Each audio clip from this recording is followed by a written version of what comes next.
You can't become a good wife based on how your mother became a good wife. Situations have changed, expectations have changed. The biggest mistake humanity made was, they started saying marriages are made in heaven, that's why it's such a mess. You made this relationship because you need it badly, isn't it? If you understand and you're always grateful for this, you would handle it well.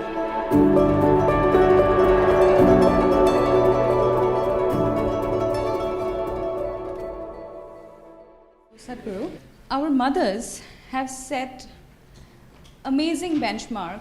The moment you say mothers, Yeah. they're giving a sound ambience of babies crying. Oh, okay. Perfect. That's the halo effect, I think.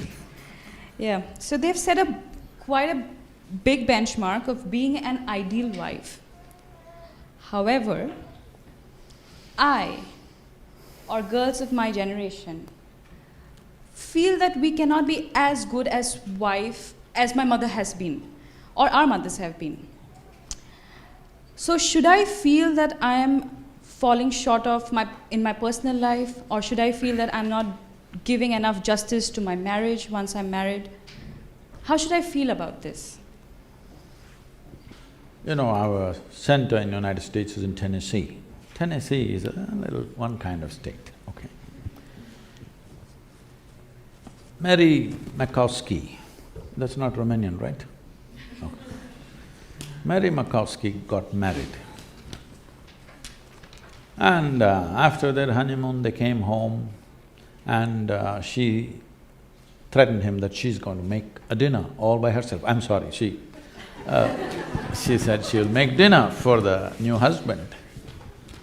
And husband came home from work and she served the dinner and he put it in his mouth and slowly he was chewing on it and went into profound thought. Then she was very excited about this dinner and she said, there are only two things my mother taught me how to cook, the meatloaf and the apple pie. Then he looked at her and said, darling, which one is this? So, your mother, your grandmother, how they made good wives? Largely it was believed the way to a man's heart is through his stomach. Today your husband will call Uber Eats and whatever Quick Picks and this and that and Swiggies and whatever, all right? So, you can't make a good wife based on how your grandmother became a good wife. You can't become a good wife based on how your mother became a good wife. Situations have changed, expectations have changed. It's not in the stomach anymore. For some it's gone up into the head, for some it's gone further south. Yes? So, you don't do that. Essentially, what a husband and wife means is, because you're not geared, most people are not geared, very few people in this world are geared to make this journey of life all by themselves. They're organized enough within themselves totally.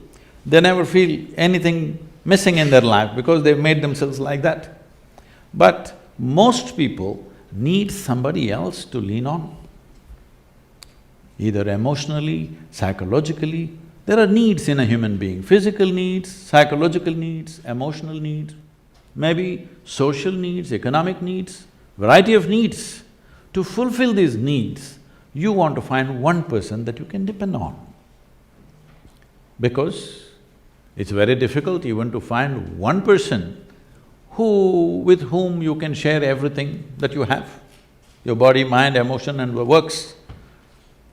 So this is the idea. Formalizing it is so that every time you get some little friction, you don't fall apart, so little tying up so that things don't fall apart very easily, all right? Nothing else.